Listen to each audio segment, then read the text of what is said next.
Hello and welcome to today's AmTrust Title webinar series. I'm Brent Hegelke. I'm the Chief Marketing Officer at CrowdStreet, and I'm excited to host today's conversation. We've got a great set of panelists with us today. We've got Scott Barone, who's the founder and principal at Barone Management.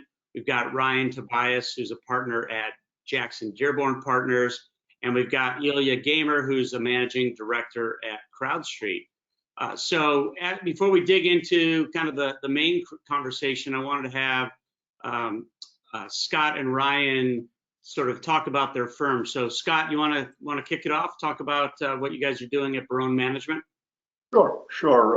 Barone Management's a company I founded in 1999 as a general contractor. In 2008, as a result of the Lehman crisis, we began acquiring our own real estate and building for our own account, and haven't built for anybody else since, and never will again. We're about 1.5 million square feet under our belt, of which we've sold precious little of.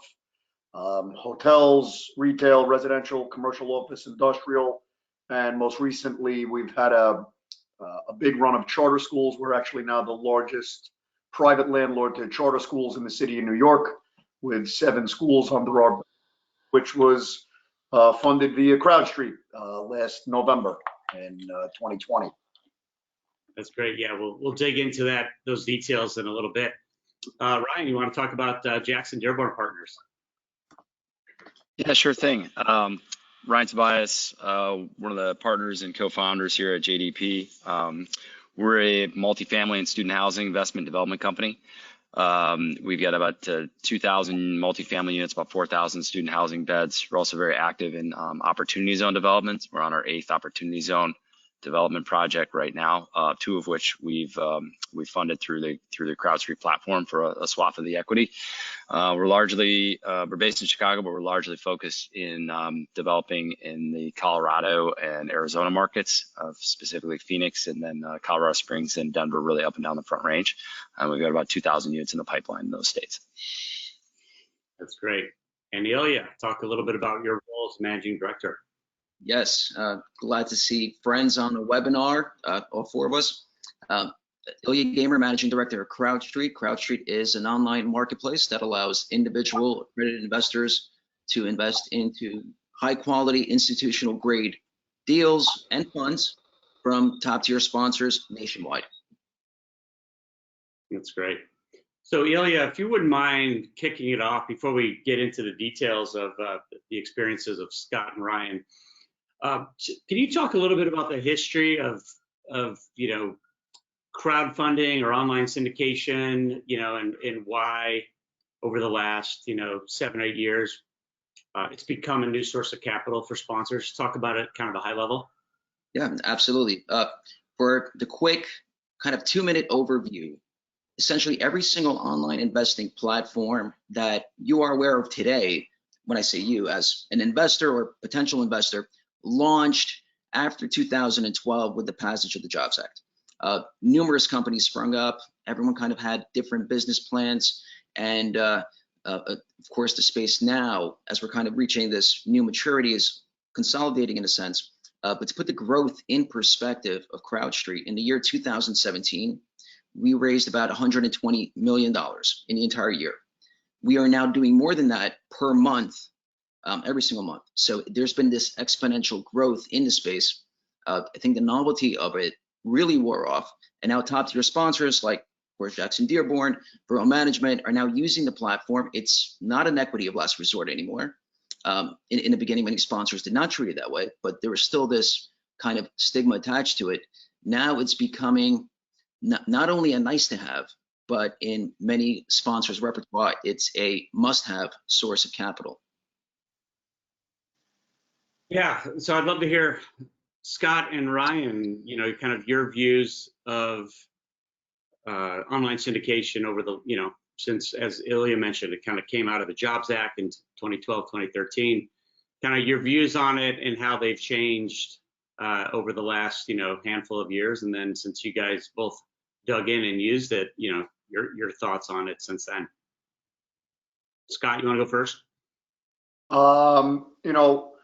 We've had a very, the word I'm looking for, inelegant, almost primitive approach to our capital stack since doing our first real estate deal in, I guess the end of 2008. That it was, myself, a couple of partners put money together, buy a piece of land, build a building.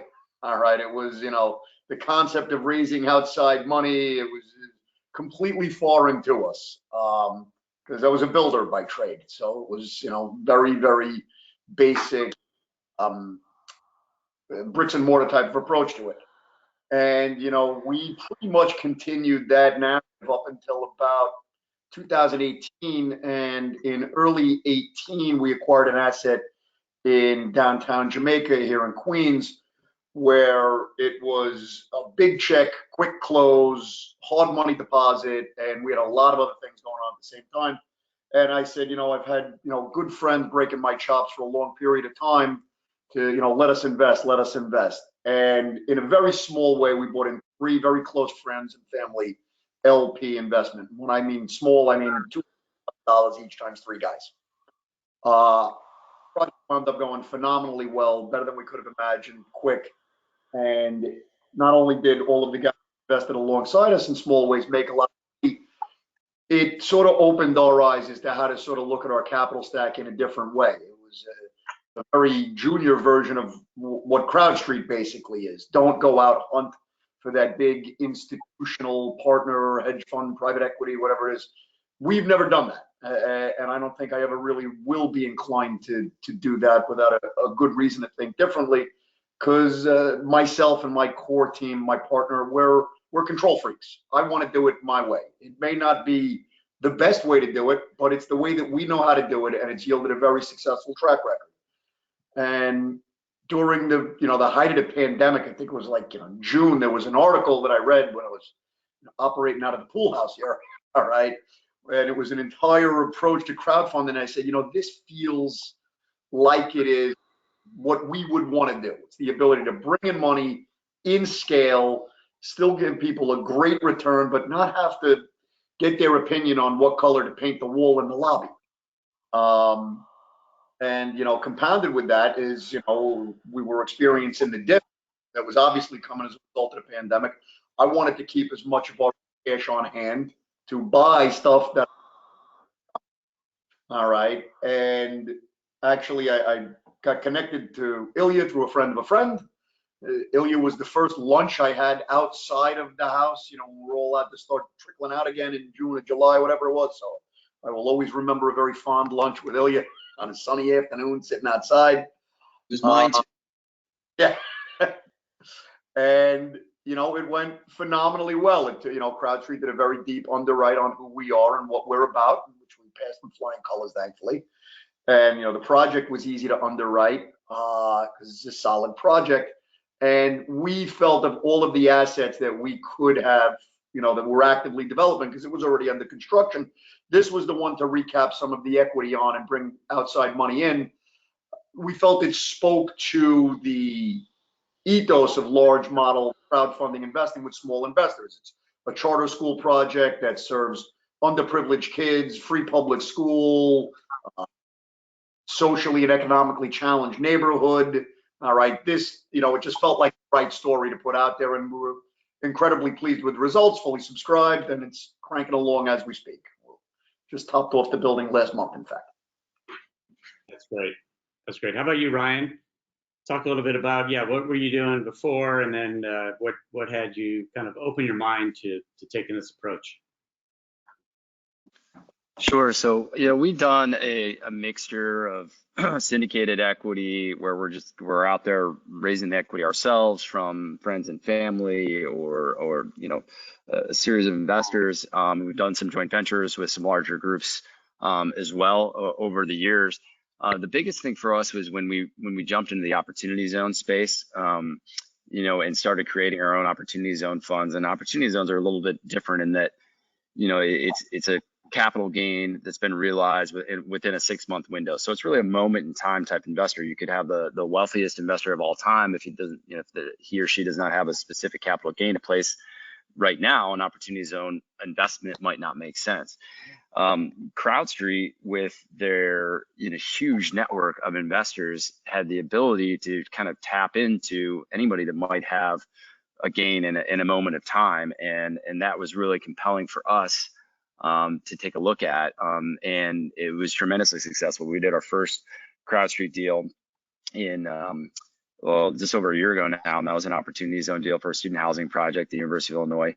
I think we raised all the equity on that in like 27 minutes. I remember doing the Q&A portion of the webinar, and the deal was fully funded and closed before I stopped talking. I thought that was pretty incredible. We were seeing the investments come in, and it's just really incredible. Then the next one we did, which was kind of during the height of the pandemic, I think we did this deal, the deal out in Phoenix, Salsa Ballpark Village. This was an opportunity zone deal that we raised. I can't remember if that was towards the end of November or early December of last year, 2020. And we raised all the equity in 3 minutes. And that, which was just kind of astounding. And so we found it to be tremendously useful. Just this wide net of investors that came in, specifically on the opportunity zone space, but we certainly talked to CrowdStreet and have looked at other syndications for acquisitions and just conventional development as well. And obviously they've done a ton of that, and I think we'll do more of that going forward as well. So that's good. You guys, Scott and Ryan, you both talked about kind of two different dimensions. Scott, you talked about control, right? You wanted to maintain control of your projects, do them your way. And then Ryan, you talked about just the speed, right? The sheer speed of like launching this thing. Are there other elements of using this approach that appeal to you? Like, is there more than that, or are those kind of the key things for you guys?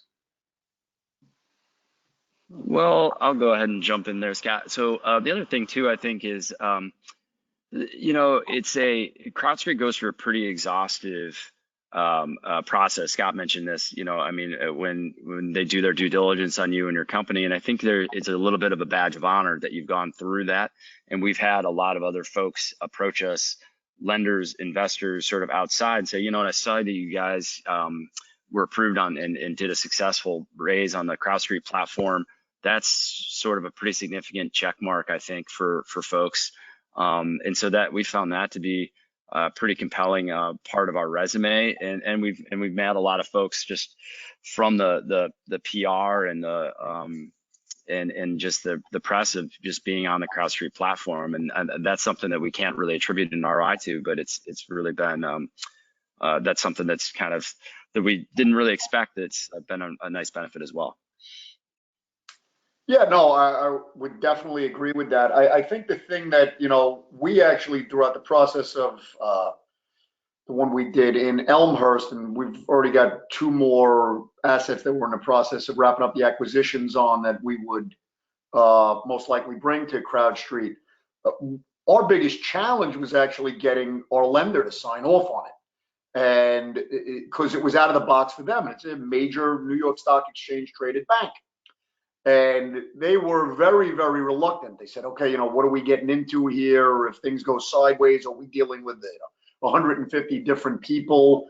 Only because they didn't have specific experience with it.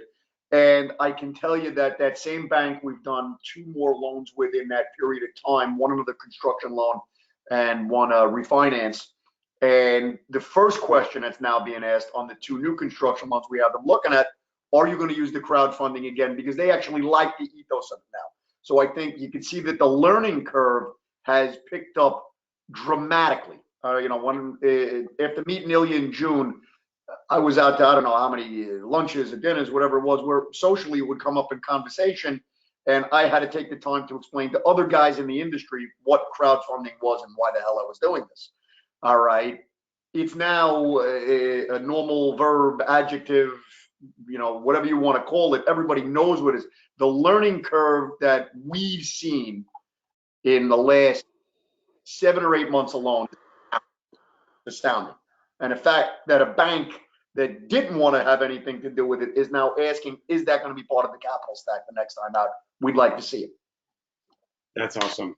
Ilya, you talk to, you're talking to sponsors, all day, every day, wide range. I mean, Yes. Hear a little bit what what you hear from other folks about their, kind of what brings them to the platform, what makes them excited. I mean, as Ryan mentioned, getting kind of the badge of honor being approved. I mean, we talk about in general, only 5% of the deals that we come in contact with actually make it to the platform. So, it is a badge of honor to sort of say, your firm, your project, kind of everything checked all the boxes. But Ilya, I'd love to hear kind of your speak for the other folks that aren't on this webinar in terms of what they're thinking about. Absolutely. And to Scott and Ryan's point, it is a grueling process. There is an investment committee at CrowdStreet. There's an investments team. Every deal is thoroughly vetted. And something very interesting that Scott touched upon during the process in screening, what I've seen with other sponsors, what he asked about with lenders. Lenders are now asking for us to first say that we're on board in order to give better terms to the sponsor based on past experience. So that has been incredible to see. So I would say in terms of call it, sponsor experience. Now, it is a badge of honor, even for the top sponsors who are in the business for 30 plus years. Obviously, Scott and Ryan are both in their late 20s. That was a joke on age. You guys look great. So for growing firms like them, I think it's absolutely incredible, but it's also interesting to see enterprise level sponsors who are now adapting the platform, but we are putting them through the same exact process, and they're going with it. So they're going through the same exact thing, regardless of name presence, background of the sponsor, years in the business. So just happy that sponsors think that way, like Scott, like Ryan. Of course, it's highly encouraging for someone like myself who's in, speaking with the sponsors every single day. Yeah, I think the other thing that you guys touched on that was interesting was the press, right? Because both of you guys got successful, coverage in some nice press on your projects, but also on your firms, right? And we do think that, the way sponsors think about kind of managing their brand and expanding their brand to a retail investor is definitely forward thinking. And so, has that changed? Has that kind of changed your outlook on like, oh, okay, now, yeah, we're building a brand in the minds of, retail consumers, retail investors, and that could be valuable over time. Is that something you think about or are starting to think about at all? I could say for my part, the way I look at it, I've been building a brand since 1999, but I've never referred to it as a brand. It's a reputation. It's a track record. It's a piece of credibility. I got 3 kids at home, and the constant preaching that I'm going through is there's nothing you have that's more important than your reputation. And, the better reputation you have with more people, even if they're small investments, the reality of it is the guy on CrowdStreet who's writing a $25,000 or $30,000 check to us, that $25,000 to $30,000 check is more meaningful to him, more than likely, than $1 million check is to me. All right. So, you're building that reputation as more of an expansive network of people. And we've actually been, very surprised since doing the funding in November. The emails come through CrowdStreet. Ilya's seen them. We actually get them, on the side from, the monthly reporting and stuff. They've been so happy with the investment and the reporting and sort of the backup that sits behind it. They're constantly asking, when are you going to have another deal that we're going to be able to fund into and stuff like that. And that is, call it a brand, but basically it's building on your reputation when people want to come back. I would like to know that. When's the next deal? Right. Two more. We're looking at something, I think one in, I think probably end of July, and then probably. Good. How about you, Ryan? How do you think about that? Do you guys think about that now? Yeah, I mean, I think we've always, what Scott's saying. I mean, your reputation is, I mean, one of the founders of the company, right? I mean, it's very important, and so that's always been important. But I mean, even beyond that too, I mean, beyond just the investors, we got we got calls from brokers in Phoenix after we did our Phoenix raise and said, hey, listen, we have a land site, you know, in not far from where you guys were doing a project that would be perfect for kind of what you were doing down there. Would you be interested? Nothing that's connected yet, but like that sort of thing that may not have come up, but they caught the webinar, or they saw an email about us and we were doing a project, and so just, you know, connections that you never thought might happen. You know, whether it's a lender or a broker or certainly investors, but you know, the various other folks that we do business with, you know, around the country. Yeah, Brent, if I could just quickly touch upon that also, just for 60 seconds, from the sponsor perspective, the way that how I'm surprised when I see it. We just had a wrap-up call with another sponsor. They had investors from 48 states, so hundreds of new relationships. Those investors have friends. Also, when you go on a CrowdStreet platform, even if they don't invest, the name recognition, so many investors are now aware of Jackson Dearborn, their own management. This is now becoming kind of like a household name, and this brand is now in the minds of investors. And even though they might not invest, they're still following the sponsor. And this parasocial relationship occurs where maybe you don't know them offline. They're not going to your barbecues on the weekends, but they know who the sponsor is. So, you know, that has just been incredible to see. Yeah, I think, you know, I mean, I applaud both your firms for, you know, and maybe this wasn't intentional, but I mean, getting into digital, right? Bringing your firm into the digital age. And Scott, it sounds like, you know, your approach was, as you said, you're just builders, you'd raise money, you got building, you develop it, but you're really on the new kind of cutting edge of, you know, building your brand on a digital platform, kind of like it or not. And like Ryan, what you said, you know, people coming to you saying, hey, I got this opportunity. I mean, that's the beauty of it, is that, you know, you're getting your name out there, you're getting tentacles into places that, you know, you don't have to get up and do it yourself every day, because you know, the digital work is working for you. And I think that's what a lot of the sponsors are realizing, is that, okay, we may not need the money. We might be able to go to a family office or an institution and get a check, but that might not always be the best approach in the future.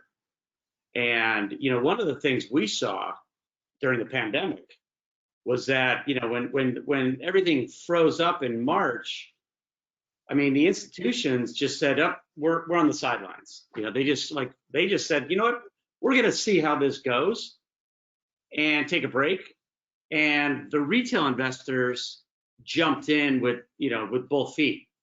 And in fact, you might have seen in like, was it early June last year, Wall Street Journal wrote an article, you know, basically investors stuck at home are digging into crowdfunding. They talked a lot about CrowdStreet. Fred, that led me to Ilya. That's the only reason I'm on the webinar right now. I read that article and said, okay, this makes a lot of sense to me. Right. All right.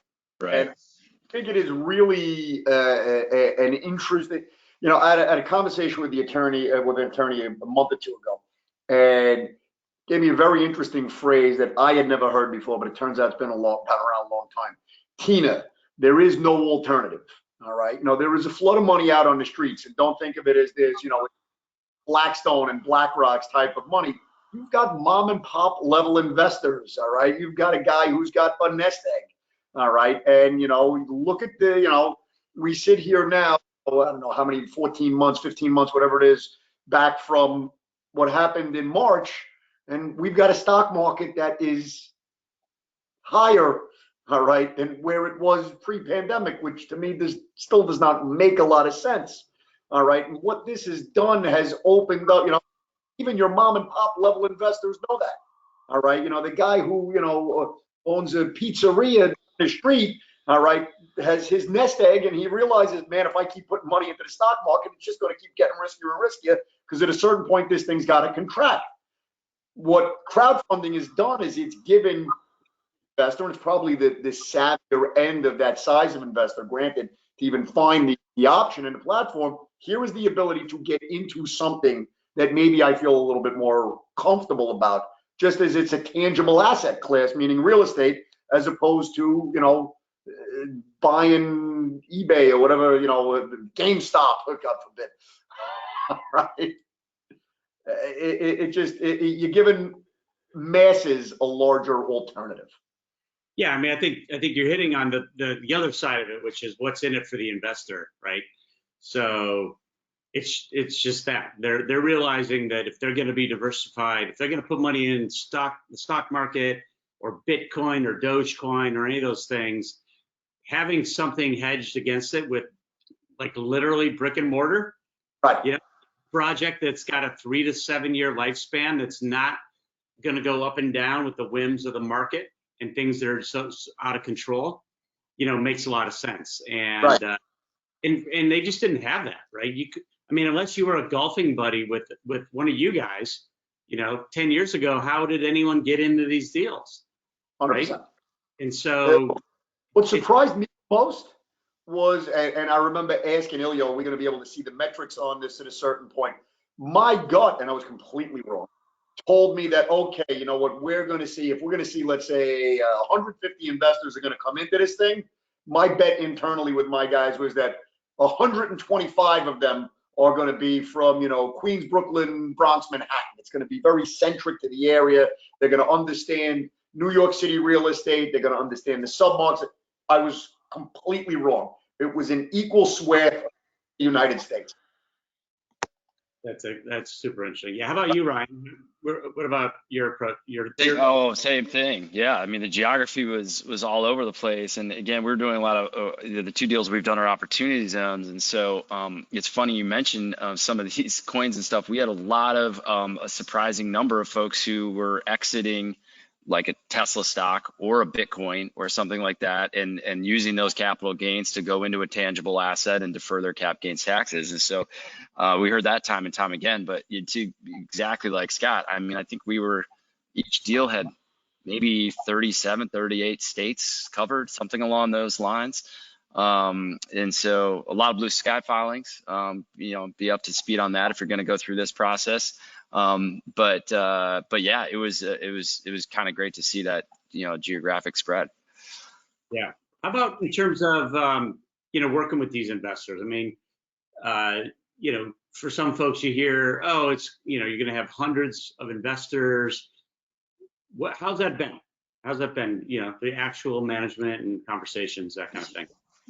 Yeah, I mean, the platform is set up so it's not, the dialogue is handled, generally you're updating investors on a monthly and a quarterly basis, your reports and your statements, and it's relatively seamless, through the platform. Folks have questions as any sort of syndicated investor would, whether it was crowdfunded or not, and we answer them as they come through. But I can say from our perspective, it hasn't been overly onerous. I think that's a lot of concern that people have, as they start to think, oh, I'm going to have 100 investors in a particular deal. I'm going to be putting oil on squeaky wheels day in and day out. But to us, it hasn't been that way really at all. Fortunately, I mean, our projects are on budget and on schedule, and we're not we don't have problems that we need to report. That might be a different ball game altogether if that were the case. But from my perspective, it really has not been overly onerous at all. It's set up well from an investor management standpoint through the kind of the CrowdStreet software. How about you, Scott? Have you had to choose paint colors with any of these people? No, same experiences, Ryan. It's been pleasant. All right. We do monthly reporting irrelevant of anything else. I mean, it gives me the ability to, track everything, even on the projects that we own wholly 100% in-house. Every month our office generates reports so you can track it. And it's something that we were used to. All right. So, the reporting was not an issue.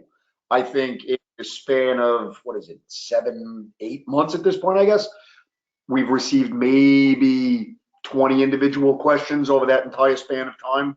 All right. All very thought through, diligent questions, but not inane type stuff. All right. Which, we've endeavored to answer very, very quickly. And thankfully, we're also on project and on schedule and on budget. But no, and I actually like it far more than dealing with, say, an institutional investor. It actually, to me, it seems like a lot less work. The reality of it is, if you've got, so we raised, it wasn't a lot of money. I think we were just under $7 million on a platform. If some other single investor had given us $7 million, all right, we would definitely be meeting in person with them once a month. They would have much more diligent questions. It would take a lot more work than this. This has been, I don't want to call it effortless to make light of it, but it has been very, very streamlined. And credit to CrowdStreet for having a platform that just sort of makes it relatively seamless. That's great. So yeah, what else in terms of other sponsors, and their growth and their use of the platform? The amount of money raised. Scott mentioned raised, just under 7 million. What are your perspectives on that? What are you seeing out there? Yeah, what's incredible is that, Ryan, I think the last deal you had, the Solis, that was in December. Scott, you're up right before there. 7 million was above average. Now that we're trending mid 2021, our average raise is now 10 million. In total, we raised close to about $2 billion in equity up until this point, across nearly 500 offerings. And we are now seeing the high watermark set with every single deal at a higher level. We just had a major New York sponsor, if anyone's from New York who would know, XL Development, they oversubscribed on their offering. And also in a matter of minutes, I think we brought in like $40 million on a $26 million max allocation, which is in the cards for both of you on the webinar now, well, on our future offerings. And it's definitely been interesting to see that growth. We are now approaching a higher watermark of now 40 million per deal. Soon, hopefully, maybe this year, it could even reach 50. And it's becoming a real meaningful way to raise capital. Well, good. Well, I know we're coming up on the end here, so I'd love to hear kind of Scott and Ryan, your views ahead. How are you thinking about this? What are your thoughts on the future of crowdfunding, online syndication? Both for your own firms, but just for the industry overall. I'd love to hear kind of your thoughts on it and projections. I'm bullish on both how it's going to become another significant tool in the toolbox for us, and I think the industry is exponential growth. Like I had said earlier, just my own personal experiences in people who knew about this when we first started looking at it a year ago to where it is now. The amount of more press that's been out there, and now what you're seeing now is every new article you read. It used to be, if the article was 10 paragraphs long, 5 paragraphs were explaining what crowdfunding is. Now that's a blurb at the end maybe, but it's more focused on quality investment, the type of project, whatever it is. So I think we really just sort of scratched the surface with the volume that you can get done here. Yeah, I mean, I totally agree with Scott. I mean, and CrowdStreet, and, Ilya, and you guys are proving that day in and day out. I think I remember last year, Brian Kearns handles kind of our account of the Chicago office, CrowdStreet, and he would just, throughout the pandemic, when we mentioned this before, a lot of these larger capital providers were kind of sitting on the sidelines, and he would forward me an email twice a week, it seemed, with, we raised 26 million in, minutes, again and again and again. And then, that we would just continue to see it. And we were already committed to, bringing another project on the platform. And we just got another project approved through investment committee, I think yesterday, to come out on the CrowdStreet platform here in the coming months. And so, we're pretty much, we're thinking about CrowdStreet for equity on every project that we're looking at right now. We may or may not use it for every deal, but it is part of our capital stack conversation on every deal. And I just see continued growth for the platform, and we're thrilled to be a part of that. And like I said, we'll be bringing out another project here soon, and have a couple more that we're having conversations with, early conversations with as well. Yeah, Brenda. It's good to hear. Ilya, what are you hearing, and what's your experience now when you talk to sponsors? Are they aware of it now? as Scott mentioned, it's kind of like it's everyone kind of knows what it is. Is that what you're hearing too when you have these new conversations? That is. So I used to have to walk into a room, explain what the concept is, and many times what separates CrowdStreet from other platforms, it's a very familiar process. It's what Scott and Ryan have been doing for years. It's essentially syndication at scale from the sponsor's perspective. And from the investor's perspective, it's putting your money with the best-in-class manager who has a cool, level-headed approach to the business and is experienced. So that conversation has become easier. And to touch upon the question that you asked just a second ago with Scott and Ryan, where the business is heading, without revealing too many exciting things that CrowdStreet has planned, there are 13 million accredited investors in the United States today. CrowdStreet has raised $2 billion with only 200,000 registered members. So, the growth opportunity is incredible, especially for the sponsor to tap into this market. The oldest millennial has just turned 40, and they are entering their peak earning years. I do not think that they will invest the same way that generations in the past have invested, where it's offline. They want a streamlined process. They want to invest through either their phone or their computer, and the growth opportunity has only started. I think we're now kind of approaching our second inning. First inning is proving it out. We have the early adopters like Scott and Ryan who joined us on the platform. Now we're entering maturity. That's great. Well, hey, we're going to wrap up here because we're almost 40 minutes in, and that's kind of the length of these seminars. So Ryan, Scott, thank you for joining us today, for your conversation. Thanks for your business, of course.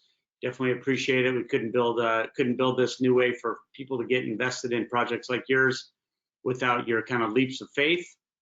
Super rewarding to hear that it's worked for you, that you see the value, and that you're continuing to think about it in your capital strategies going forward. Ilya, thanks for coming in and representing kind of all the other conversations with sponsors. And thank you to AmTrust Title for putting on this event. Hopefully the audience has found it useful. We scratched the surface of all of this, but really excited to see what Barone Management and Jackson Dearborn Partners bring to the platform here. We'll be watching out for the next deals. So until we talk to you soon, thanks for your time today. Outstanding. Thank you. Thank you. Bye.